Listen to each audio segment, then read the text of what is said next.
Good evening, everyone. Welcome to NWO's production of Ghost Story. We're going to be going through some very cool whiskeys tonight from some very dead distilleries. So it should be pretty fun, maybe a little spooky, but I think overall we're going to have a pretty darn good time. So with me tonight to help us pick apart these whiskeys and find all the scary details, I've got my good friend Adam Brudner. How are you today, sir?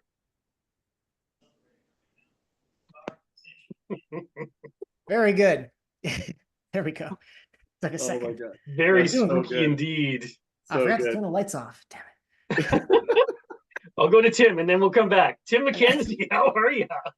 How's it going, everybody? I can't even hold a candle to that startup by Adam, but I'm very happy to be here. I'm wearing one of my favorite horror movie shirts here. Oh yeah, that's Hereditary. Cool. If you haven't seen it, you want to bug yourself out, check it out. But yeah, we are going to be tasting some absolutely spectacular whiskeys from dead distilleries tonight. I couldn't be more excited. Fantastic. Well, thank you, gentlemen, and thank you to everybody for joining us tonight. I think we're going to have a pretty enjoyable time. We're going to be trying some whiskeys. I know for sure myself, there's a bunch here that I've never tried before. LADYBURN, BANFF, COLEBURN. These ones have always been on my bucket list. And I mean, that's just half of what we're drinking tonight. So I've been very excited for this. Another thing I wanted to just point out real quick was this. Let's just have a round of applause for our good friend Russell. Unreal.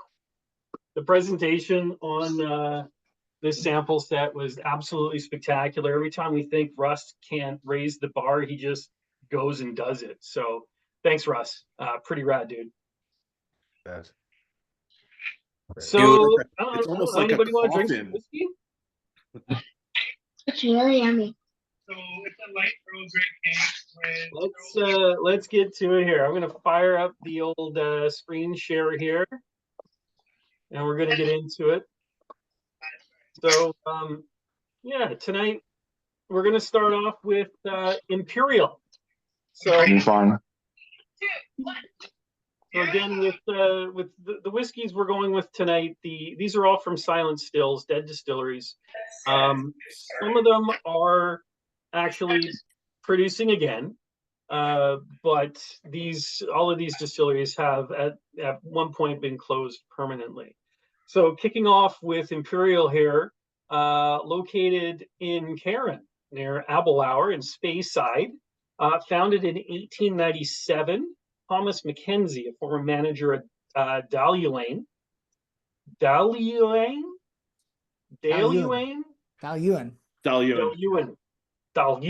Thank you, Adam.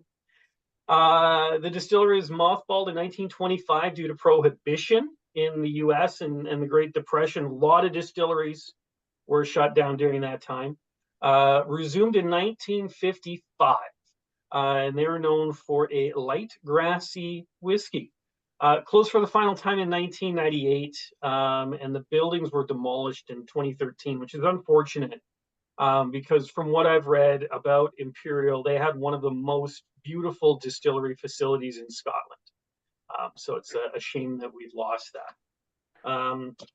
But you know, moving on, let's get to the whiskey. So we're going to start off with an Imperial from 1989. This is a Carn Mor celebration of the cask, bottled in 2017 at the age of 27 years old, out of a bourbon barrel. So I'm going to turn off the screen share here, and let's talk whiskey. The first thing I'm going to do when I get to Scotland is drive to the apartment block that exists where Imperial used to be and weep at its feet. Right? Because of all the Speyside distilleries to randomly close during the 90s, I think Imperial might have been the very best one. As I say that as a fan of really delicate floral, tropical whiskeys. I think the secret is getting out with Imperial. You know, you used to be able to find like signatory unchill filtered bottlings from like the mid 90s at auction for really cheap.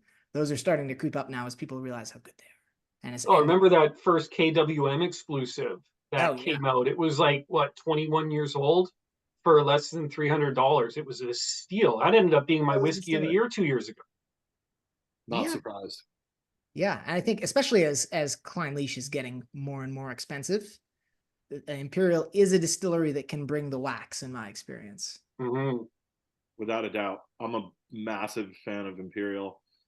Even the distillery that kind of took over, not the exact space, but I guess the soul, Dalmunach, has some pretty solid offerings so far. I think I've had up to like a 7-year-old, not at the level of Imperial, obviously, but pretty tasty.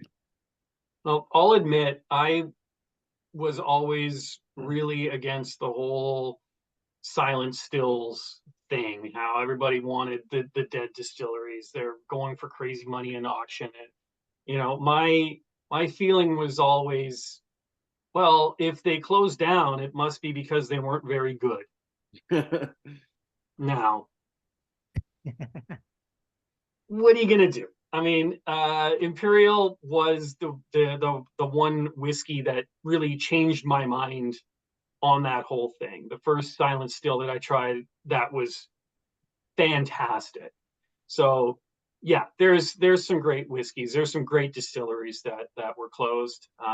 And you know, we get to try some of them tonight. Yeah, let's talk about this one.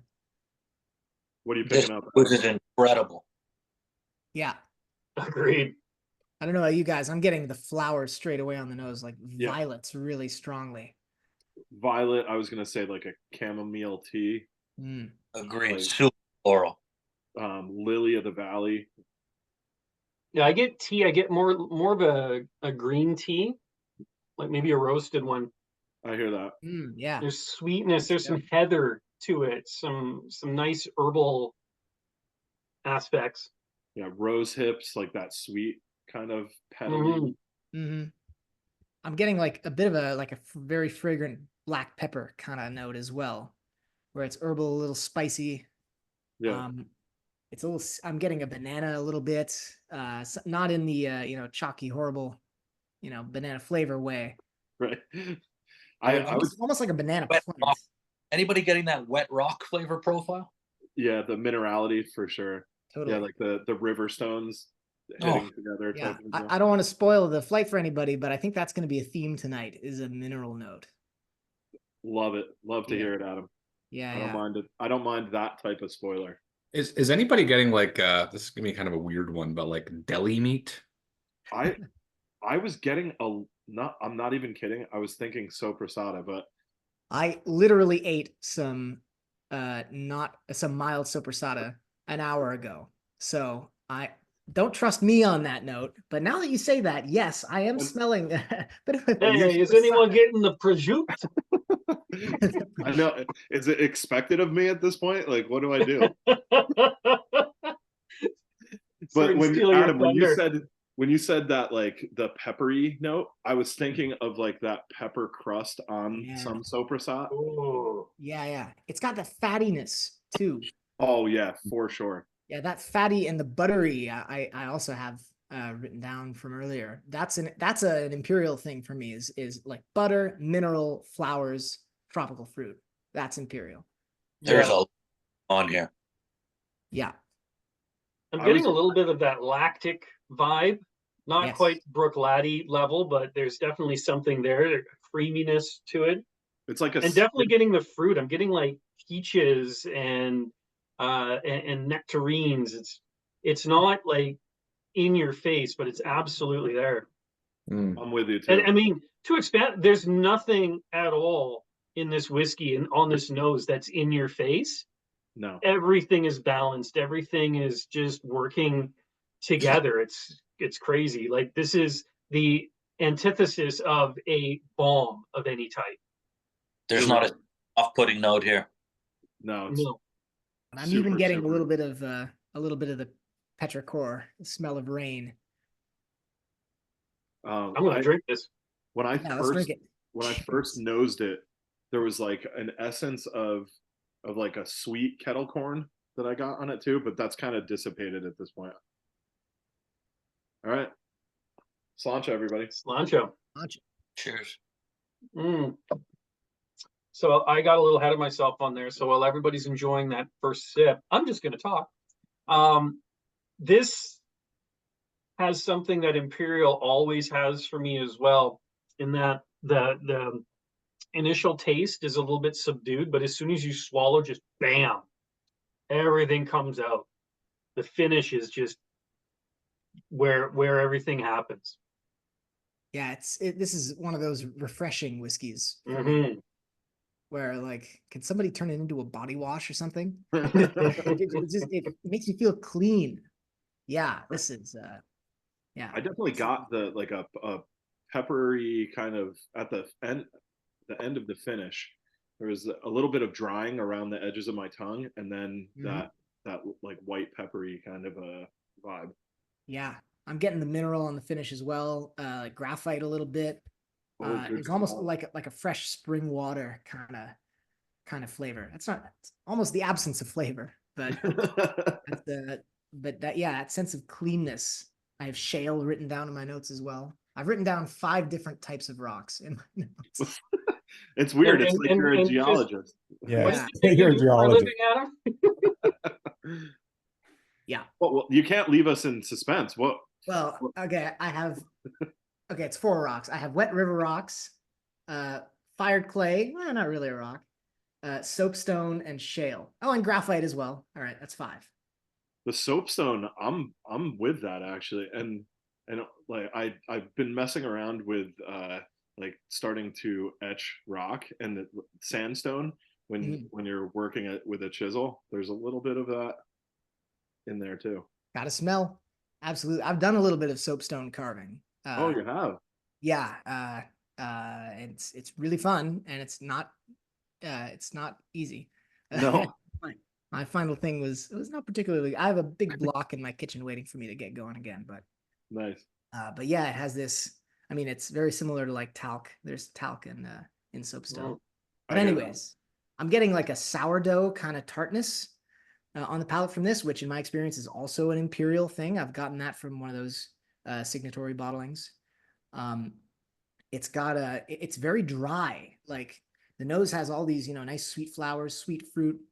But for me, you take a sip and it's just dry and cool and almost cooling. Like there's even a menthol kind of flavor. Mm-hmm. I can dig that. Drop of water brings out a little bit more sweetness, some caramel, little vanilla. So it brings the bourbon influence to the fore.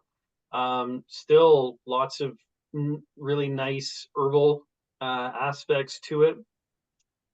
But yeah, I can definitely feel that what you're saying with that cooling aspect. I mean, hot summer day, this bottle would get absolutely crushed. Yeah. This is dangerous session level for me. Oh yeah, I mean the ABV is 43.9.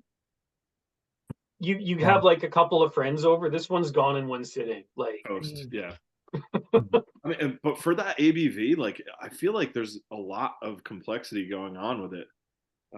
I wonder if that's the natural ABV or if it was diluted before it went in the cask. Well, there were exactly 200 bottles. Okay. So that tells me that it was likely diluted. I don't know.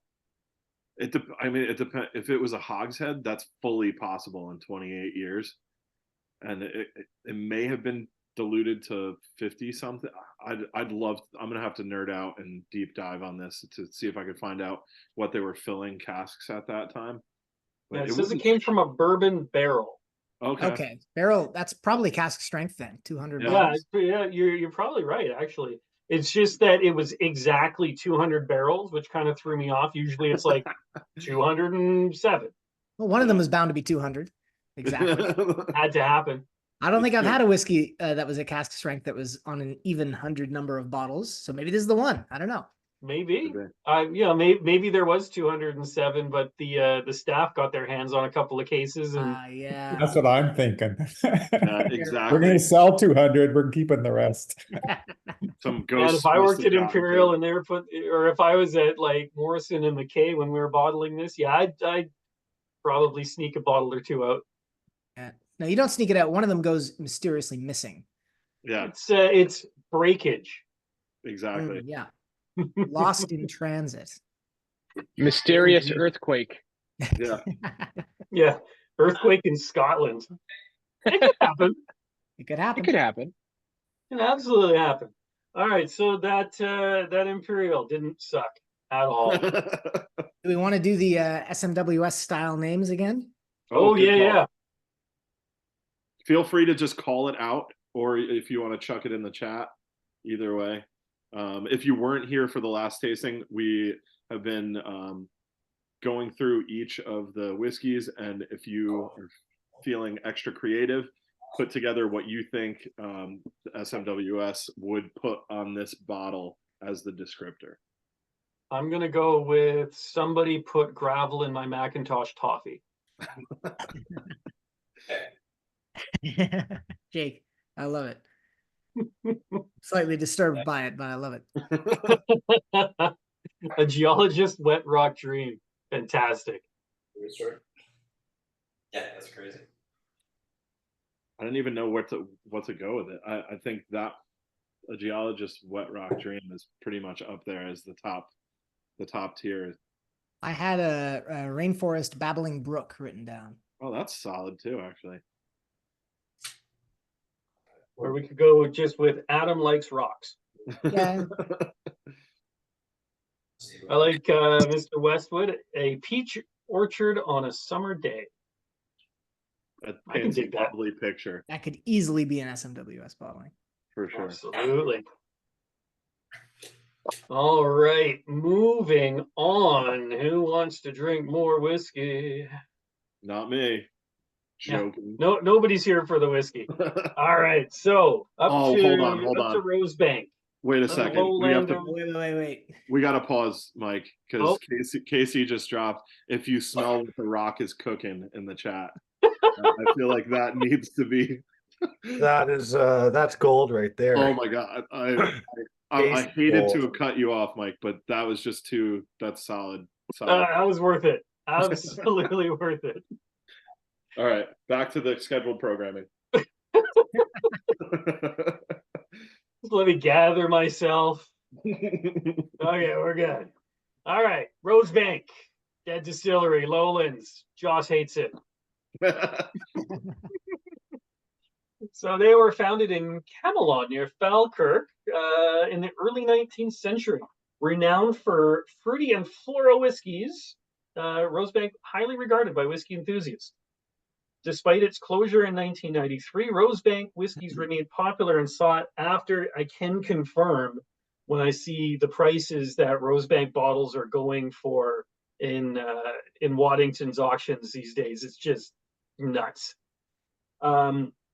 Plans are underway to restore and reopen the distillery under the new ownership of Ian McLeod Distilleries, with production expected to resume in the near future. So we get some more Rosebank, which is good. You know, I think the whiskey world could use more Lowlands.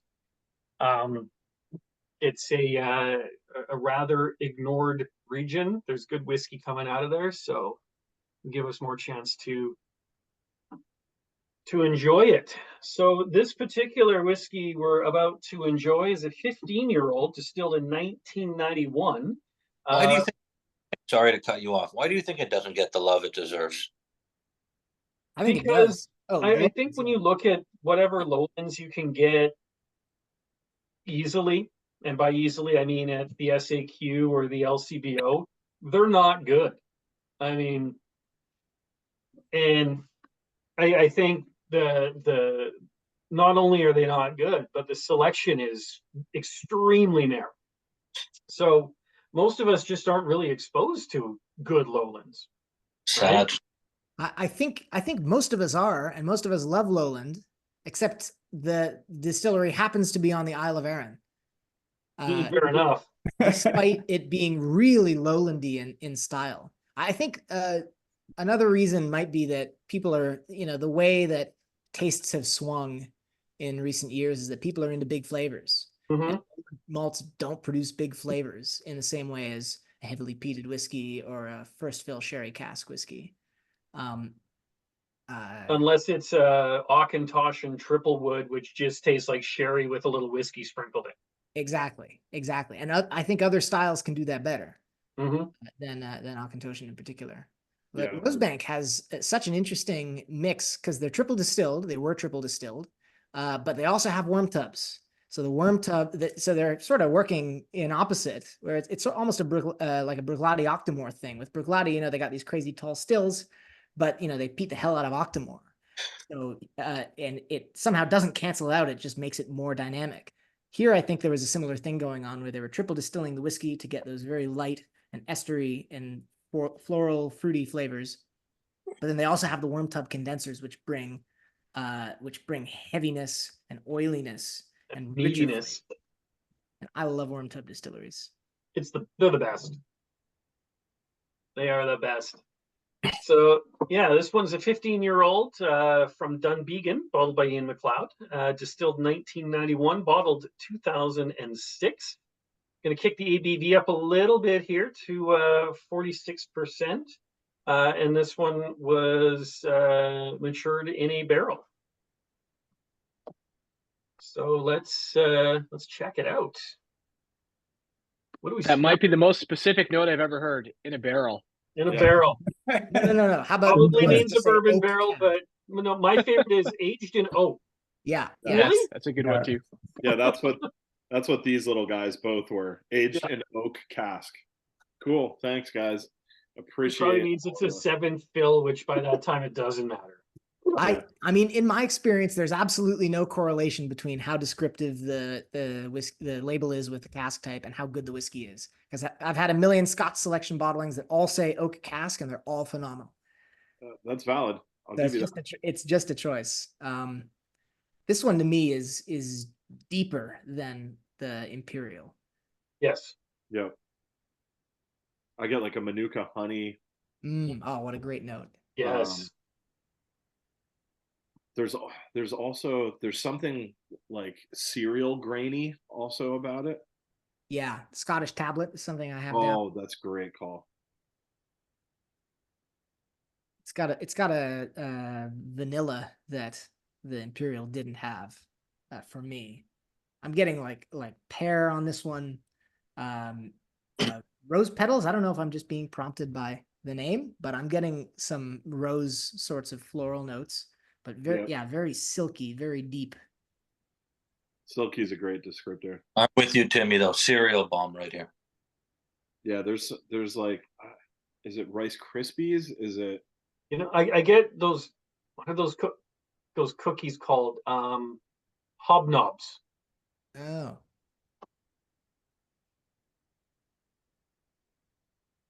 I'll be honest, the first smell just made me drink it, so I had to have a sip right away.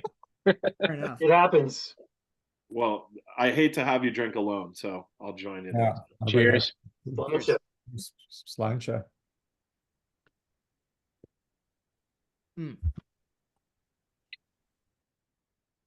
Oh, there's like a saltiness almost.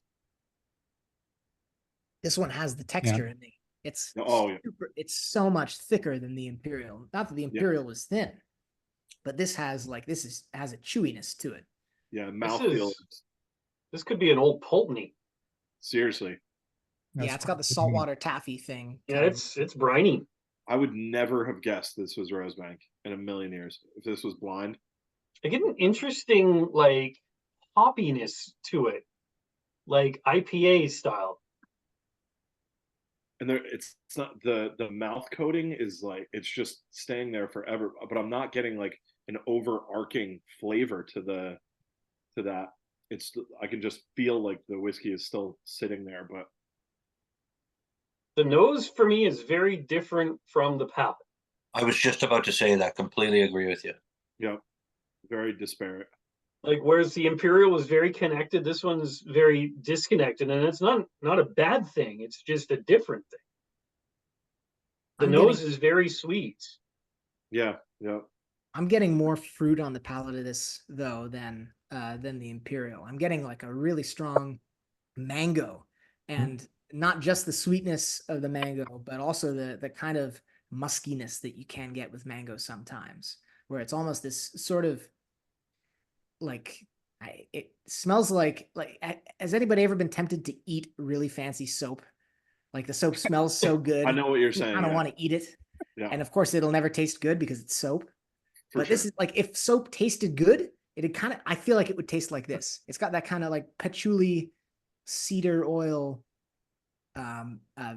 deep fragrance to it. Very unexpected. I didn't clock this as being as full of depth as the palate is. It's The finish is very oaky.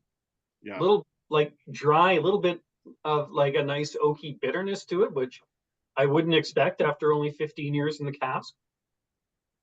But it's not like, it's not drying. It's dry, but not drying, if you know what I mean. Yeah. It's not making me pucker. No, it's very juicy. Mm-hmm. Yeah. I'm still getting that IPA vibe. But now I get kiwis, Adam. That's the fruit I'm getting.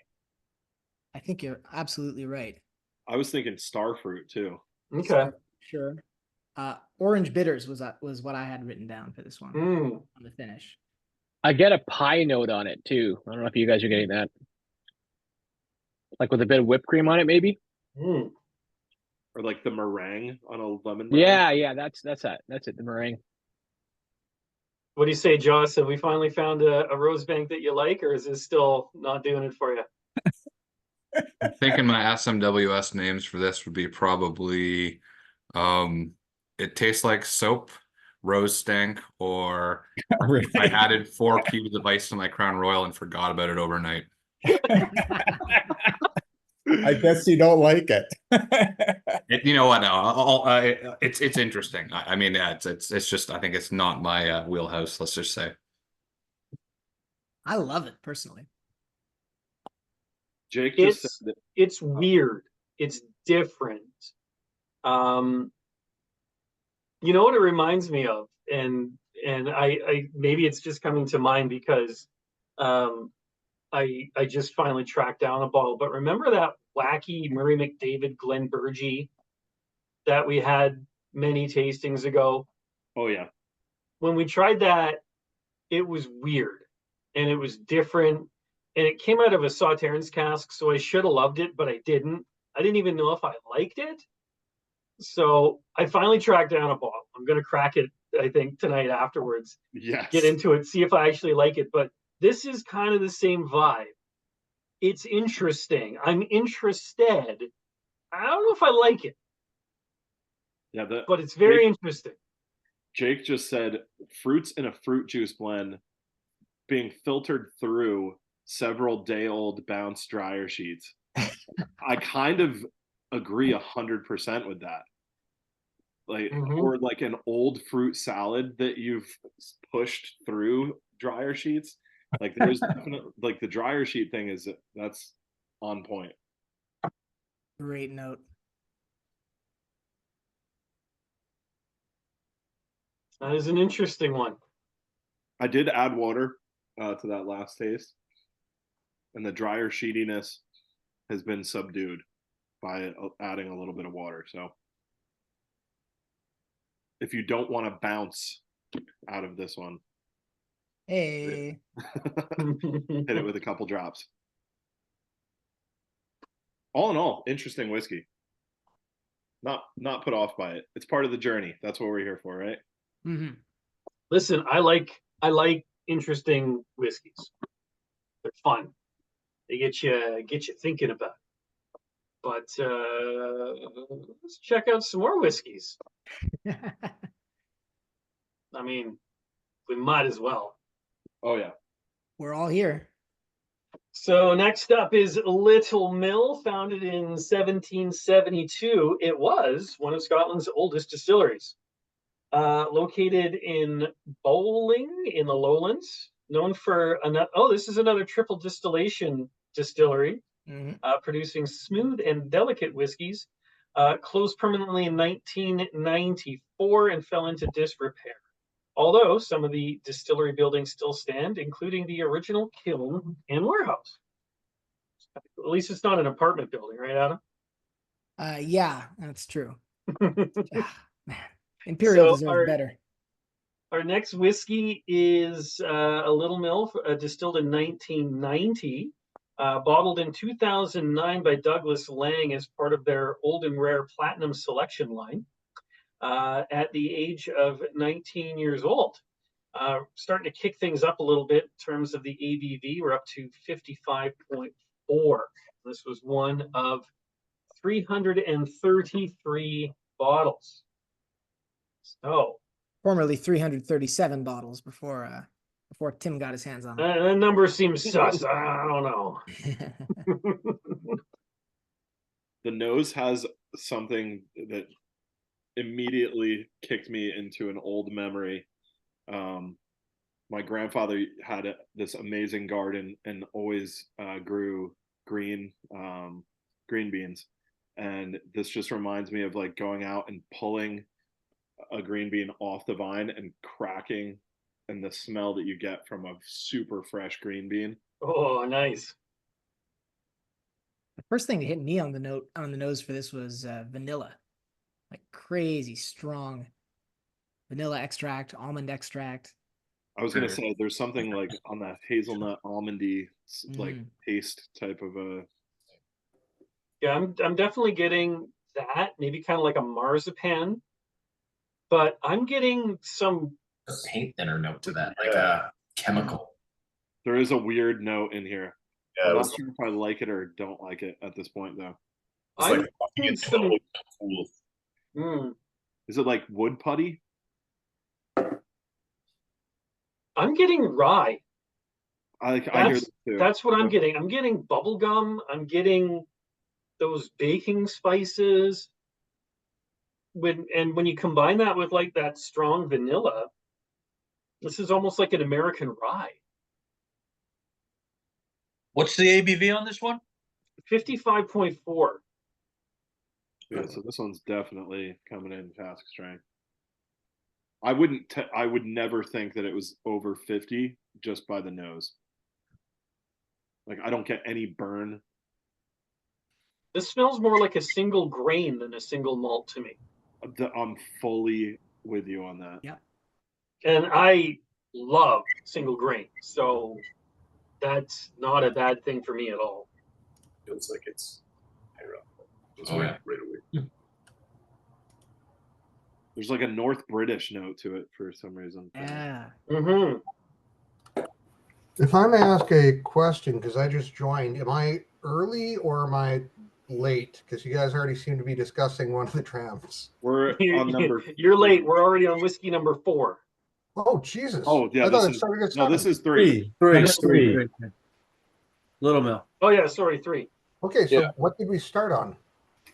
Imperial was first, then Rosebank, and now we're on Imperial first, then Rosebank.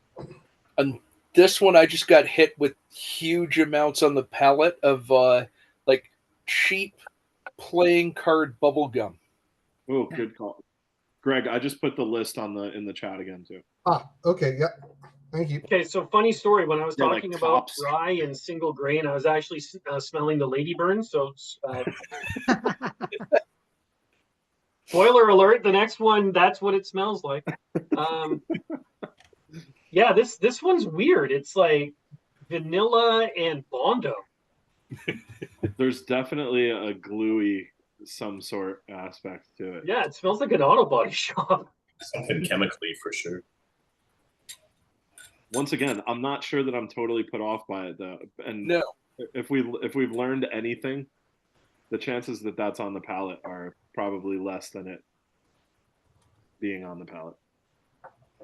Shall we? So let's drink it. Let's see. Let's launch it. Let's launch it.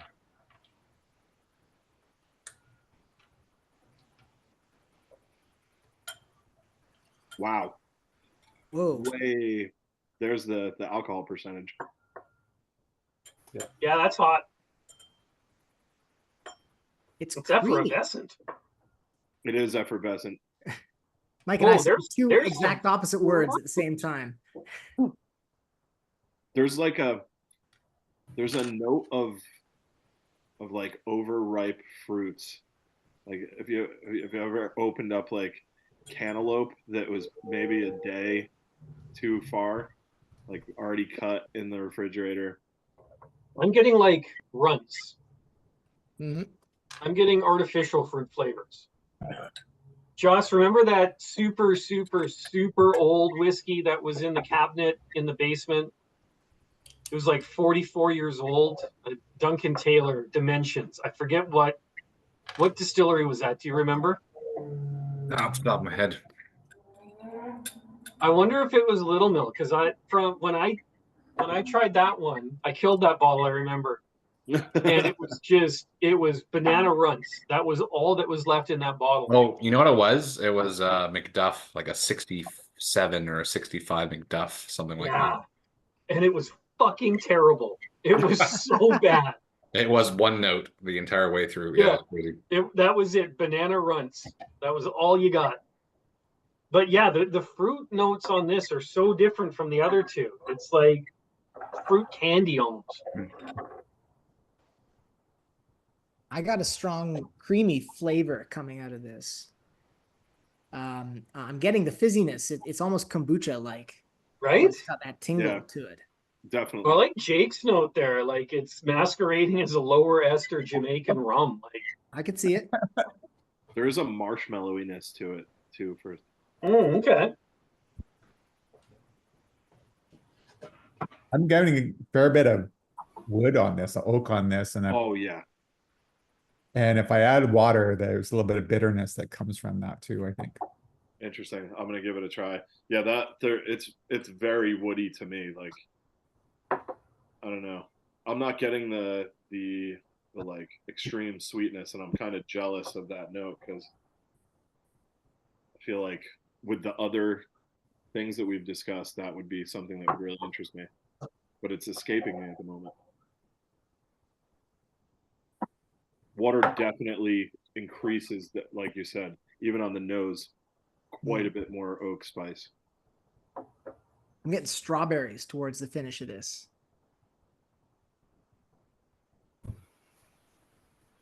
This is definitely a weirdo.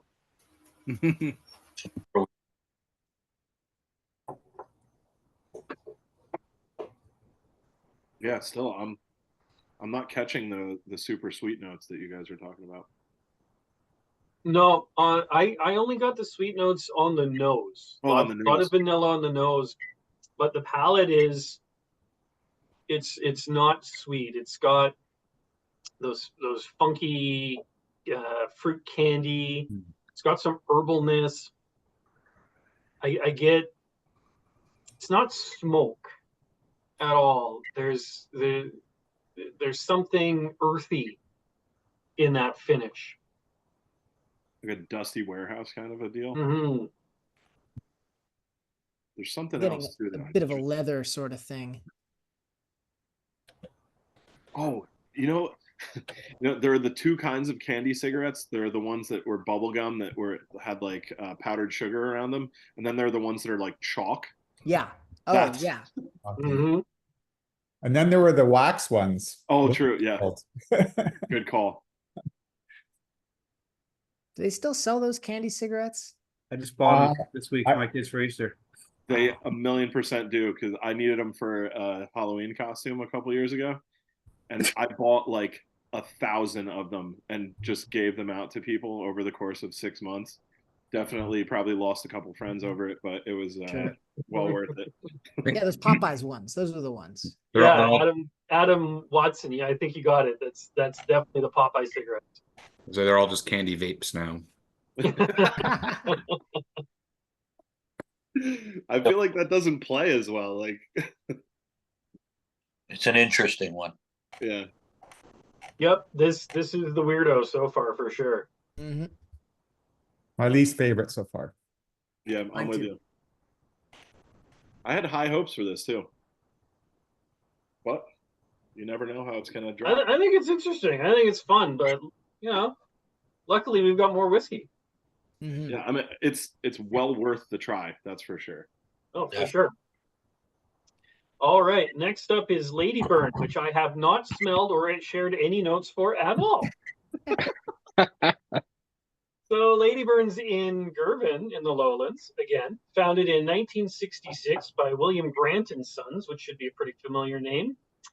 Originally part of the Girvan Grain Distillery Complex, LADYBURN operated for a brief period. Known for producing light floral whiskeys, they were closed in 75. Wow. The distillery's single malt whiskey is highly sought after by collectors. So they were part of the Grain Distillery Complex. Maybe I'm not crazy. Maybe I am. I don't know. So we're going to be enjoying 27-year-old LADYBURN from 1973. This one is the only OB in this entire tasting. In fact, it was the only distillery that I could actually find a logo for out of all of these. Normally I go out when I'm putting the decks together and I get the logos from all the distilleries. None of these distilleries have logos. They're like, they closed ghosts. before branding became a thing. So They didn't make it. So this one, as I say, it's bottled by the distillery in their vintage single cask line. Now, in 2000, they actually bottled 18 single casks that were distilled in 1973, all at the same ABV, 50.4. This one was from cask 3210, which was a bourbon cask. So again, you know, usually when I'm building these decks, I go to Whiskey Base and I try to find the info for each of these bottles. And normally if I get the ABV and the distillery, I can find it, but this one was a little bit different. So thanks, Russ, for that help in tracking down what casks this ended up being. But yeah, definitely an oddball out there. But and I'm just gonna say it, I love that bottle. Like that label looks fantastic. It's so classy. Very So classy. classy. And look at the Right? color of that shot too. Mother. It definitely looks like it belongs with your, you know, Port Ellen and Brora. That's, yeah, reminding me of Port bottles. Ellen. Totally. I would drink that in my library full of leather-bound books. 100%. Absolutely. All right, so Instead, I'll drink it in my living room full of dying house plants And rocks. and rocks. so Wet I rocks. may have shared some notes on this, so I'll leave it to Adam and Tim to walk us through. Sure. There's once again I get a funky initial note on the nose. If you're a fisher person, you probably have opened up a thing of like rubber bait, you know, like rubber worms or minnows, and there's a hint of that like initial rubberiness, not in like a sulfury way at all, in more in like a pure rubber. And then I'm getting that now. So I poured half of this sample a few days ago, and I've got the other half now. I didn't get that the first day. I'm getting almost a smoke hint now that I definitely did not. But for me, this is like, it's almost the best qualities of the Rosebank nose and the Imperial nose together. And it has like that amazing mango flavor. It's like, to me, this was super tropical, caramelly, almost like a buttered rum richness to sweetness. It's got that sort of coolness again. Sugared strawberries, something I have. I think I remember letting this sit for like 40 minutes, and by the end of the 40 minutes, the nose was all strawberries. interesting. I get like a rum raisin ice cream. Yeah. In the nose.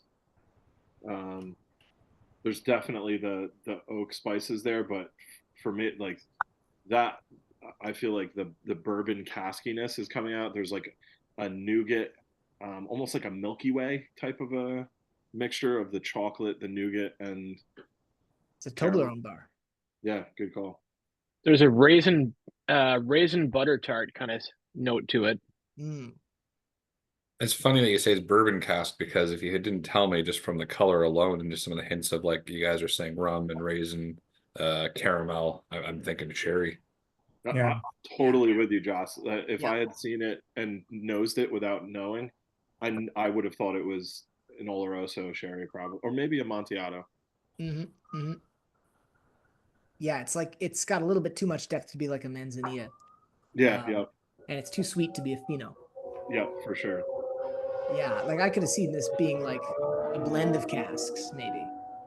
But yeah, it's got that almost drier sheets again. Maybe not to that degree, but it's got the sort of fresh laundry kind of vibes Yeah, for me. I hear that, like a fresh cotton type of a deal. Yes, Or totally. like take the cotton off of the clothesline in the early summer type of a deal. Reminds me of those Newfoundland commercials that show, you know, kids running through fields in slow Yeah, motion, yeah. with clothes drying on the clotheslines. They're showing those again. Now it's getting close to summer. Oh man, I gotta go back to Canada. The nose is incredible. Yeah, Incredible. I'm fully loving the nose on this. I'm finding it really complex. I'm getting a little bit of leather, a little bit of faint coffee. Yeah, I got a bit of eucalyptus on this as well. to 150%. I was trying to nail down what it was like. I was thinking aloe, but mixed with like spearmint. I don't know, but yeah, eucalyptus is what it's. That's exactly it. Are we ready? Yeah, Are we super diving good. into this sucker? Let's do it. All right. Sláinte. Sláinte. Oh, that's quite nice. Wow. I thought the ABV was really gonna kind of drop kick in there. Not It's at all. very, very subtle and kind of like roller coastery. Oh my gosh, that's easily my favorite so far. It has a fattiness, sort of white chocolate coconut to it. The ABV is there. Like there's some nice heat to it. It lets you know that you're drinking a whiskey. Yeah, yeah, it's not hammering at all. It's just like it's really there. well integrated. Yeah, I'm with you on that. I don't know if this is because I had it for lunch, but I had a really solid brisket pho soup for lunch today, and like the basil mint leaf fattiness of the brisket, there's something going on in there too.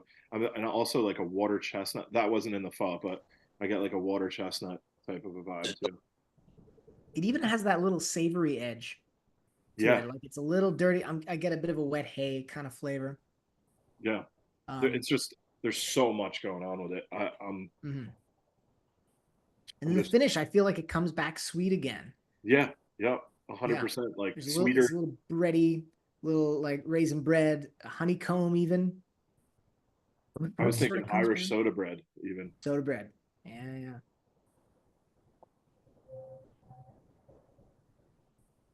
Yeah, this is stunning.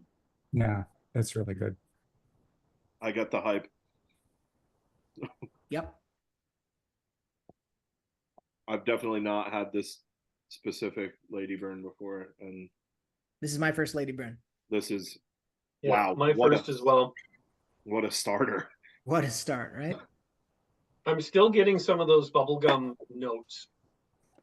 Yeah, and I'm on the finish too. It's big league chew. That's what it is. Say, that's totally what it is. Love it. So good, right? Takes me back to the baseball diamond when I was a kid. Oh man. We have some other really good notes in the chat. Not quite ripened figs, which I'm fully into also. That's a great call. Mint at first, but muted. Also have coconut husk from Russell, which is on point. I definitely agree with that. Burnt transmission fluid from Drew and Sheila. Drew's still thinking about his burnt out clutch.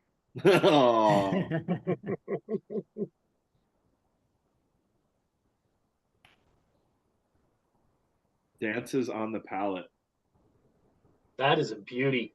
I think that's the SMWS note right there. Dances on the palate. Lovely. I was going to go with, I can't believe it's not grain whiskey.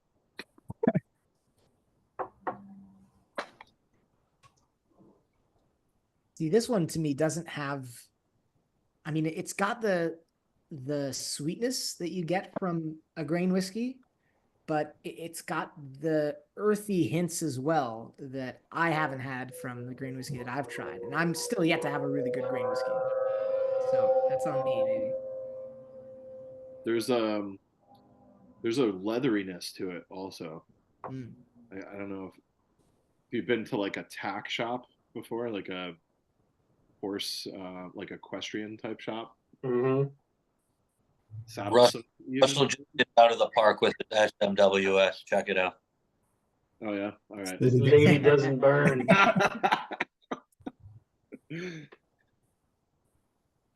Joss, I think that's a swing and a miss. Especially after this lady doesn't burn. I don't know if those go too well together. Yeah, it's we need some space between them. Yeah, one of those ladies most definitely burns. I'm digging this. Okay, okay. So bar's been raised there a little bit. Yeah, quite a bit. Yeah, I put some water in it. Raised. So we still got some work to do here. So on to the next silent still, we've got BANFF. So located in Banff in Speyside. This is not the Banff that our Alberta friends know so well. Established in 1824 by James McKillican and Co. Suffered a devastating fire in 1877, but was rebuilt. They eventually closed in 1983 due to a fire caused by a gas explosion. Which, if you're going to close a distillery, I mean, that's pretty much the most badass reason you could come up with. We're missing some fires in here. Yeah. So there was the 1877 fire. And then in 1941, the distillery was bombed by the Luftwaffe. Oh, wow. And then in 1983, there was another fire. I think it was in the still house. I think it was the off season. So they weren't distilling. Everybody was fine. And then they closed it in 1983. And then in 1991, after the distillery was still standing, it burnt down again. Wow. Banff is the unluckiest distillery in Scotland. They just gave up after a while. Yeah, they did. How can you fight that? I think somebody was trying to tell him something. Seriously. Disgruntled worker. There can be only one Banff, and it's in Canada.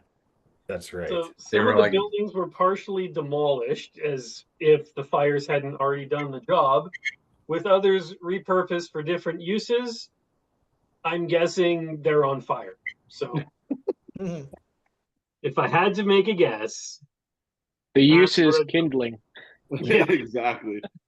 They're used for training the local volunteer fire departments.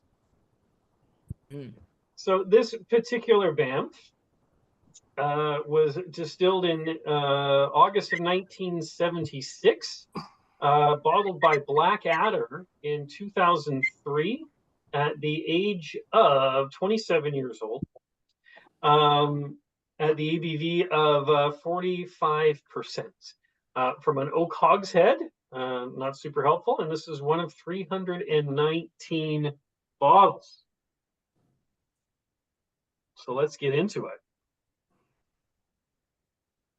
Here we are again, and I have a very odd initial note. I get like ozone kind of a nose.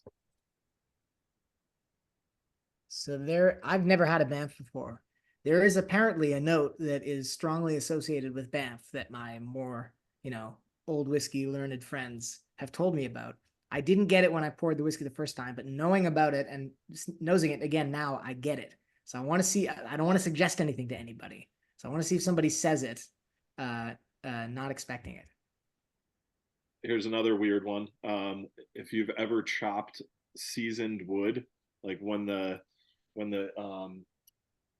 outer portion of that slab kind of cracks off, it's almost like a musky wood note to it. I'm getting a little bit of pine off it, like pine needles. Yep. Yeah. I'm kind of getting bubblegum again too. Gregory said wax. Yeah. I'm there for that too. Yeah, more of a like an industrial wax, Yeah, yeah. not like a honeycomb. No, like a polish type. Yeah, of a yeah. wax, So Tim, like a snowboard wax or no? There are some that could hinge on this. Usually in the snowboard world, the better the wax smells, the more toxic it is. So hopefully that's not the case in this.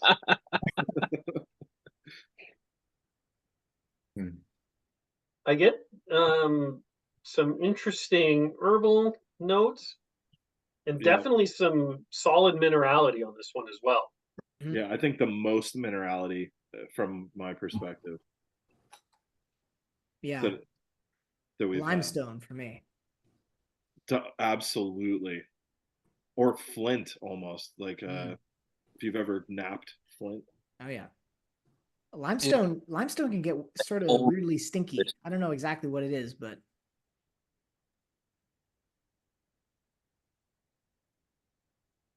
I don't know what to think about this. No, it is so bizarre. There's something funky in there, like right deep in that nose. And it's like rotten leaves in the middle of a forest, in the middle of a pine forest. Yeah, to me, it's like a wet walk in the woods. Like near. Yeah, so petrichor again. yeah, petrichor for sure. Is it? I get like sesame noodles. Hmm. I was gonna say definitely like rotting pine needles. Yeah. I got lots of tropical fruit when I tried this last time, but I'm not getting it now. Oh, I'm not getting much. No, everything is like food. lost in like a freshly refinished cedar deck.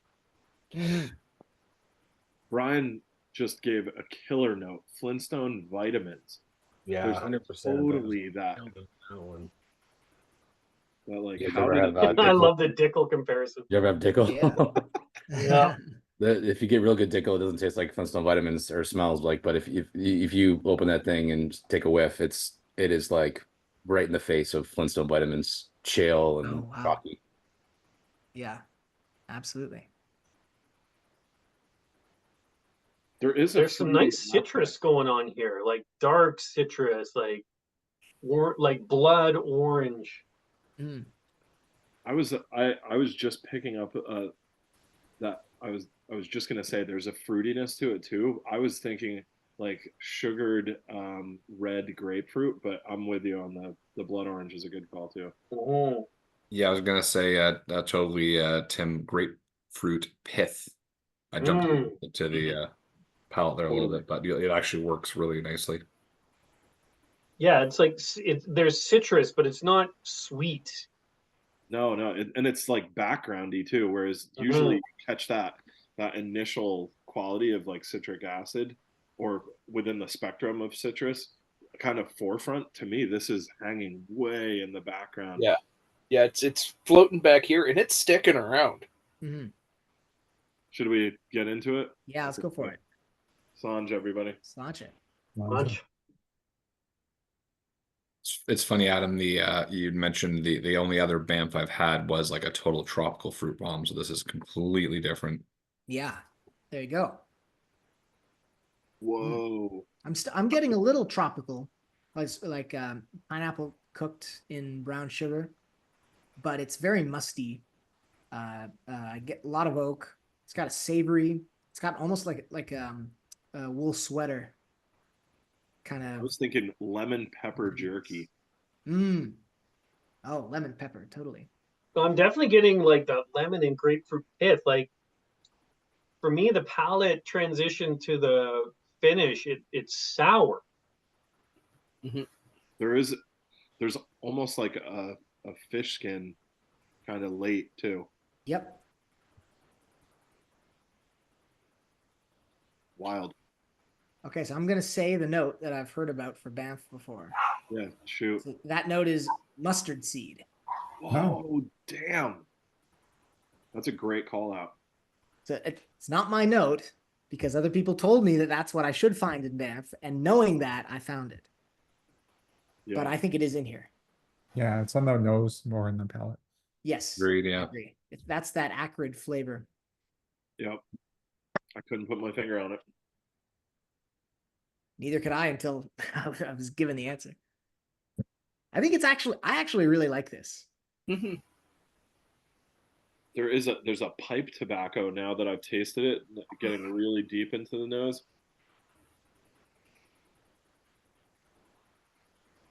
I even get a little bit of tobacco on the finish. There's like an ashiness to it. It just keeps changing. It's like a chameleon and Getting a ginger coming in as well. okay. I get the spice. I'm with you on that. Mm. That's really wild. That is This not one's like any other BANFF that I've had either. This one's really interesting. This isn't the bottle that you just pull on a Tuesday night. This is one that you'd have to be in a specific mood for, or in a specific setting with specific company. And at that point, it would be the absolute perfect whiskey. Pair well with fish. I could It see would that. actually. Telling My- ghost my stories specific around a company for this. campfire as we cooked the brook trout that we caught earlier in the day. My specific company for this would be you 19 people. on a random Thursday night. Yeah. Yeah. Not a Tuesday, but a Thursday. At the fire pit, of course. Trout Aflame. That's the SMWS name, Trout Aflame. The finish is never ending for 40%. Yeah, it's Unreal. This is the kind of stuff that I hope we'd find in an old distilleries, closed distilleries tasting. Because nobody makes whiskey like this anymore. Certainly nobody tries to bottle whiskey like this. No, this is old school vibes all the way. Russell said, "I'm not bitter. You're bitter." Weed White fish edible. can't jump. Oh yeah. Oh, that's the winner. Josh, Josh. perfect. Wow. Wow. I don't know who New.WhiskyOrder is, but it's not me. No, that's me. Oh, that's Mike. I'm not bitter. You're bitter is good too. I don't know. Both of those are fire. I like Josh's. That's a Josh beauty. is Josh is out of great. control, but it's great. Had to recover for the last one. That was pretty terrible. You've done your bit, Josh. You have rectified the situation. I like it. That's pretty solid. The nose is like fish sauce. Yeah, it's got the funk. Oh man. I love fish sauce. It's so good. Oh yeah. I don't know about you guys. Mine evaporated. I think there's a temperature issue here. I'm not sure. There's Must a be problem. it. We'll have to send. We'll have Russell send you a whole new bottle, Dave. That seems fair. Totally.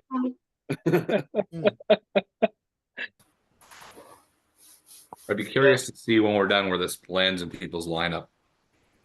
Yeah. I'm with you. It'd be interesting. Well, we are on the final stretch, the final whiskey. Let's get to it. Ooh, whoa. Gonna finish things off with COLEBURN. So they're in Longmore near Elgin in Speyside. Founded in 1897 by John Robertson. COLEBURN was one of the first distilleries to introduce pneumatic Saladin boxes for malting. I have no clue what that is. Does anybody know what that is? Invented by Saladin himself. Yeah. Saladin. Yeah. And given that it was pneumatic, I'm sure it had something to do with air. Yeah. Maybe it was It one took of around those, 1,001 nights, roughly. Something. I'm pretty sure that Austin Powers would say it's not his bag, baby. That was pneumatic too. So it closed in 19. Was there supposed to be a space in between the D and the I, and it's introduced pneumatic salad in boxes? It's when you really need to dry off your lettuce, but your salad spinner's Exactly. broken, so you take your compressed air and just. Somebody help me. It was The it was best a salad phase. spinner ever. Yeah. It was about 1 or 2 years where pneumatic salad was all the rage in Scotland. It's true. It closed in 1985 due to the decline in demand for whiskey. Coleburn is now used as a warehouse facility by Diageo, who you may have heard of. Yes. I think Murray McDavid is also using it now. Oh, And- interesting. And I've heard whispers that Murray McDavid wants to bring it back. Whoa. And They're bringing Coleburn back. Yeah. yeah, I think pneumatic Saladin is like at a Disney It's a Small World thing. Is like, you know, they got Saladin dancing and fighting off Crusaders, but he's a robot. I'm You with gotta it. check that I shit dig out it. when you're on That's acid, great. let me tell you. You're just painting such a distinct picture. I have a feeling that's going to influence the SMWS name. Spoiler. All right, so this Coleburn that we're finishing things off with, distilled in 1980, bottled by Mackillops Choice in their single cask line in 2001 at the ripe old age of 23 years. ABV is 43%, and this came from cask 1859, which was a refilled butt. So a little darker color to this one for sure. Yeah. Wow. Quite a nose on this one. The nose is unreal. It's This wild. is, yeah. It's the weirdest smelling whiskey I've had in a long time. I didn't take notes on this one beforehand. The first note that's coming to my mind on the nose for this is blood. For a 43% whiskey, I can't believe how full flavor this is. I mean, the nose is just incredibly strong. Adam, I really feel like like- with that note, you have to turn the lights off and pop the flashlight back on. You can't take that note without. There we go. Now redeliver that. Redeliver that note. Turn the wait, I gotta get the full effect. Turn The nose. turn this down. There we go. And then blood. There we go. Thank you. Is anyone else getting a little bit of motor oil? Yeah. Yes. Yeah, yeah, absolutely. To me, it's like NW50. I was just reading up on Saladin boxes, and apparently the company is still in existence. oh wow. Okay, Yeah. that's good to know. Great big concrete boxes, worm screws in them to move the grain around, and heated air pushed through from the bottom. It's an American company. There you go. Oh really? I didn't know that. Yep. Saladin survives. However, Coleburn did not. So make fun of the name as much as you can because still out there kicking. There's a millstone that I had that had a similar nose to this. Yes. Yeah, that was like picking at my brain. Like I've smelled something like this before and it was weird. Yeah, And it was the millstone. This one, there's a sweeter quality to like the back end of it though. Whereas that millstone was like all umami, all savory to me. There's some essence, I think, of the sherry that's kind of hanging on at the Prunes end. for me. Yep. I'm just, to me, like if I was doing this blind, I would have thought this was almost like a Caesar with a Worcestershire and celery Yeah. in it.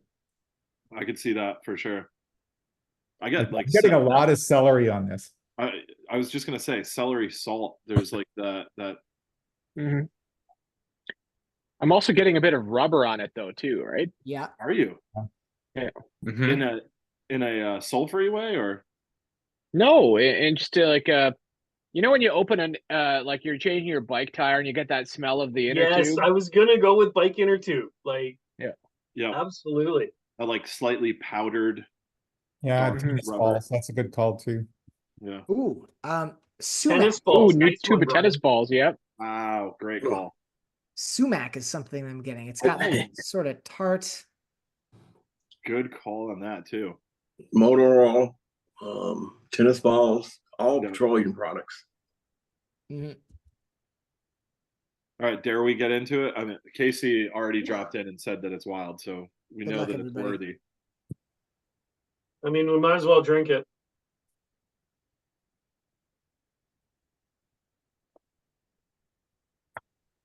That does not taste as crazy as it smells. No, No, It's actually pretty good. It's There's very- that inner tube coming in. very subdued compared to the Yep. nose. Oh yeah, the inner tube right at the end. Almost like a There's coffee liqueur sort Sprite. of vibe. Sprite on the palate.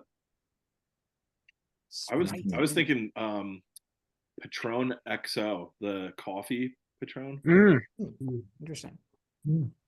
I definitely get coffee on the finish. Like that the drying effect of some tequilas, Mhm. Yeah. like that agave. All the cask is superb. Yeah, this is really cool. This is There's good. weird fruit in there. Yeah, There's there's vanilla? sherry going on. There's real sherry. Yeah, for sure. I get like a dried fruit mix, like dried apricot, dried fig. Yeah, all day. Wow. It's just Really interesting. non-stop though. I feel like I should be eating some trail mix as I drink this. It tastes so good. Seriously. This one is telling me that I should be pairing it with like a nice charcuterie board. Oh Yep. yeah. I would agree with that as well. Yeah, it's almost olive tapenade. Mm. I just put a little bit of water in there, and that like that quality, the millstone quality changed to a sweeter version. Yeah, it's much sweeter with water. Um, On the nose anyway. definitely. Yeah. This There's tastes like like if Loch Dew was good. Like this reminds me of Loch Dew. It's got the weird rubber. It's got the coffee liqueur. It's got the odd sweetness. you're not But Loch Dew also just completely fucking sucks. And this is great. good thing that we're not recording for that. Oh, I'm sorry. No, we never pull punches. That's part of the deal here at New Whiskey Order. So if you're here for, niceties, pleasantries, get out. well, Lockdu's not in business. You don't have to worry. Yeah. Yeah, the brand ambassador's already texted me. Hey, what are you talking about, Loch Dew? I've We're been off the canceled. list, Russell. We're off the list. Oh no, we Oh, won't be man. able to drink any more Loch Dew at our tastings. What a loss. No more black whiskey for you. I have my SMSW name for this. Lock don't.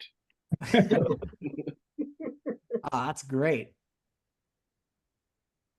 The water really did I enjoyed it before, but the water did something really positive from my perspective. Agreed. It's fantastic with a drop of water. I'll be trying that now. Scott and Gino just dropped Mesquite. That's a great call. I definitely could get down with that.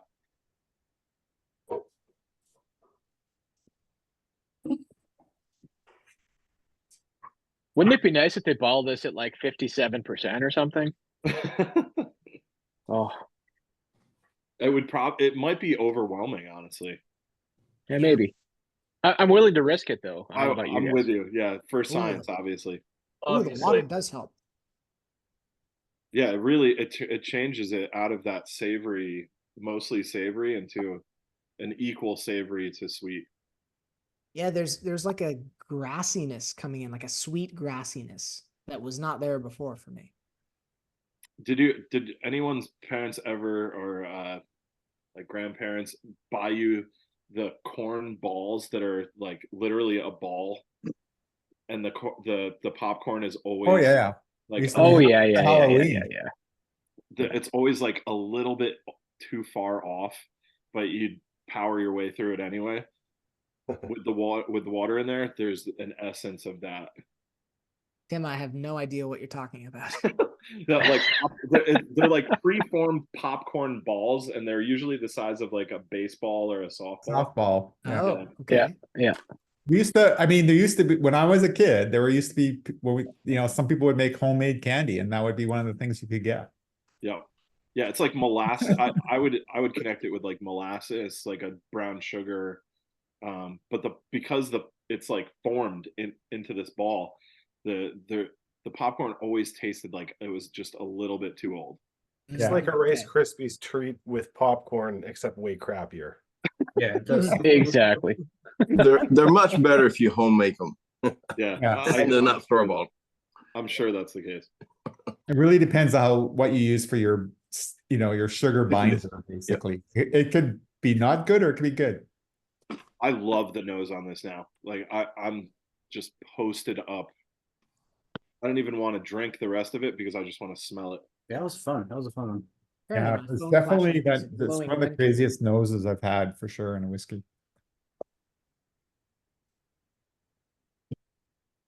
How are we gonna put this to a vote, Mike? Oh my god. I was just thinking the same thing. Like Bloody Dutch. Do we have one category of like interesting and the other category of really good tasting? Because I don't know if I can pull. Anyone want to toss any ideas out there? That's not bad. It'd be nice to be able to rate them like 1 to. Yeah. Like I feel like everyone's gonna probably have the same 1 or 2 for the top. I don't know, maybe not. Why don't we just try it? Try just what's the favorite and then go from there.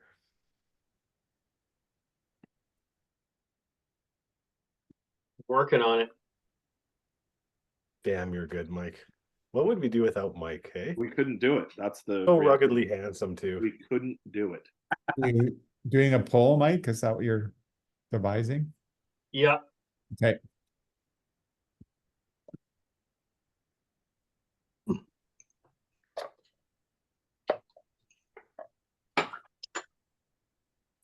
Hey, Russell, what was the count of cork breaks in this one? I can't remember the video.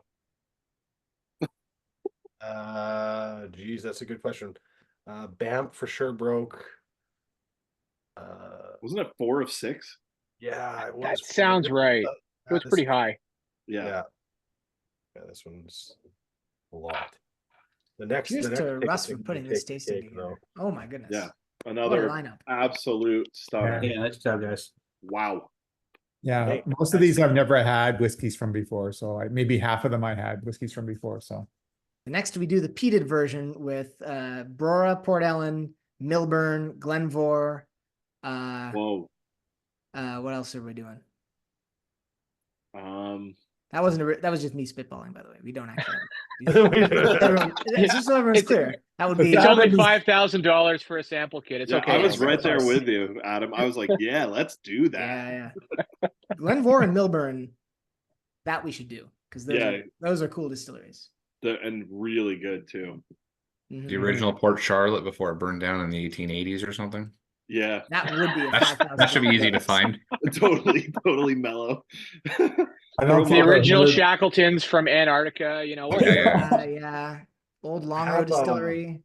I don't know if you ever heard Jim McEwen when he reintroduced Port Charlotte, right? Like there was one of the guys that was living nearby that had tasted a bunch of the Port Charlotte. So he brought this person in to taste some of the stuff they were making and see if anything reminded him of Port Charlotte. And he kept on it. So Jim kept on asking him, so what was it like? I forget what the guy's name was. I would just say, oh, it's really good. It's really good. Like he couldn't give any descriptors of it. He just said it was really good. Yeah, he was a warehouseman and he's from Skye. Okay, you know it better. Yeah. So actually I was on a tasting just a week and change ago with Mary McGregor from Brooklady, and she tells it slightly differently than Jim does. But she said that the guy was from Skye, and before he would say anything, he'd always say "I" first. So, yes, it's da da da da. So when Jim called him in because he had tasted it, like you said, he said, "So what were your notes? How do we come up with the mash bill?" Like, and the guy said, "Oh, well, you'll have to give me another taste and I'll let you know." So they gave him one pour and then he has a taste.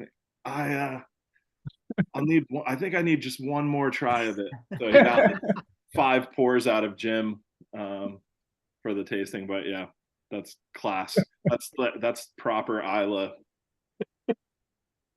That's how you do it. Yeah. Oh.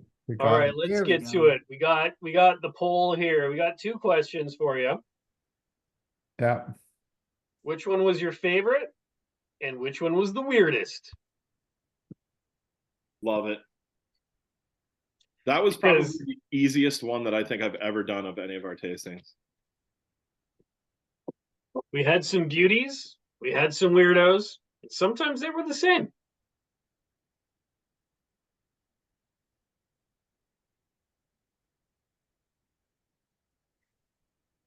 I think we're all beautiful weirdos here.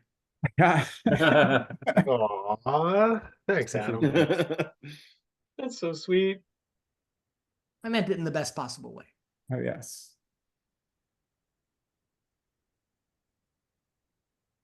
I have predictions as to what the choices are going to be. I have no clue. Before you release it, I want to hear Adam's predictions. Okay, well. Once they're all locked in. Yeah. Locked in. Locked down. Lock don't. All right, where's everybody at? Have we all I've got I only had 5 of the answers for the favorite. Robert, did you miss the Imperial to start? Yeah, well, on the survey I only saw 5. I didn't see the cold. Oh, really? Did we not? Maybe it's me. Was COLEBURN on the survey? Yeah, I think so. It was okay.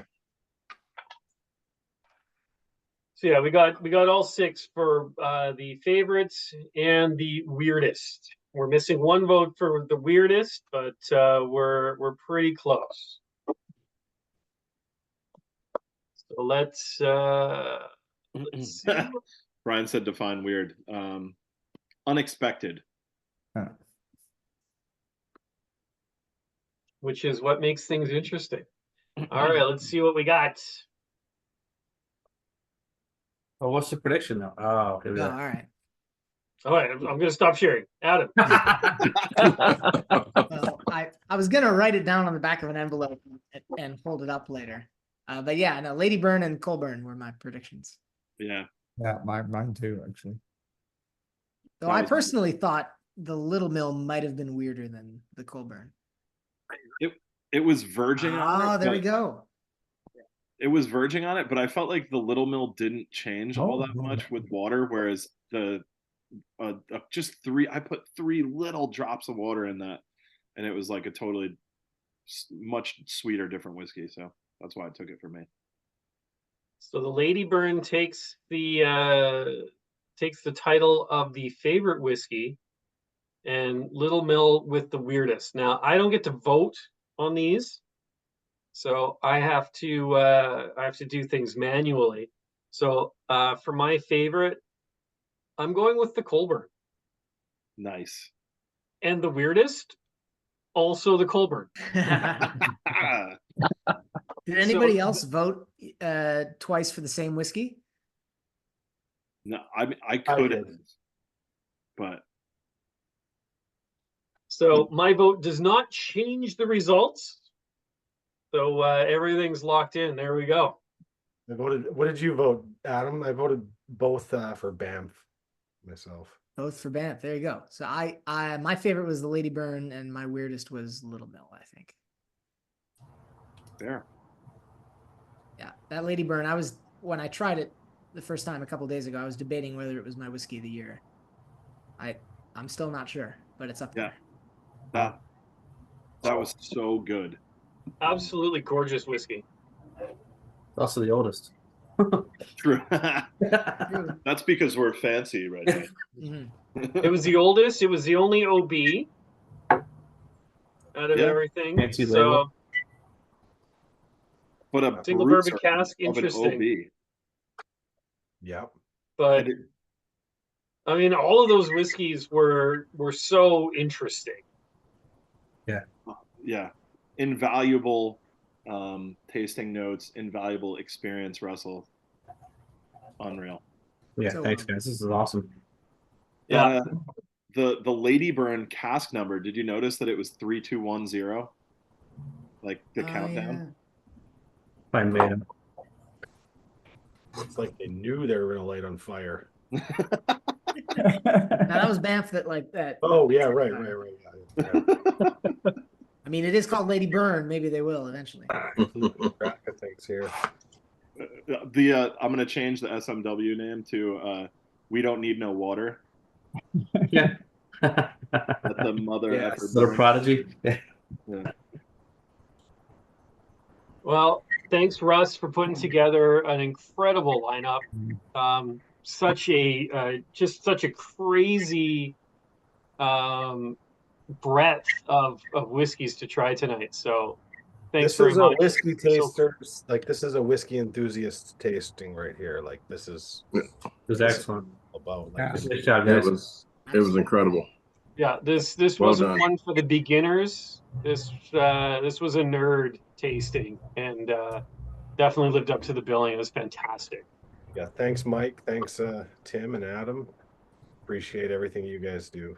So, Well, we get to drink whiskey, so it's not yeah, so let's drink bad. some But more whiskey. But yeah, But certainly thanks Our to pleasure. everybody who's attended tonight. It's so great to have the community come together under the NWO banner, drink some whiskeys together, just hang out. So great to see all of you. We're going to stick around for for some after drams here. So I'll go ahead and stop the recording. But thanks everybody, and have a great night. Thank you. Cheers.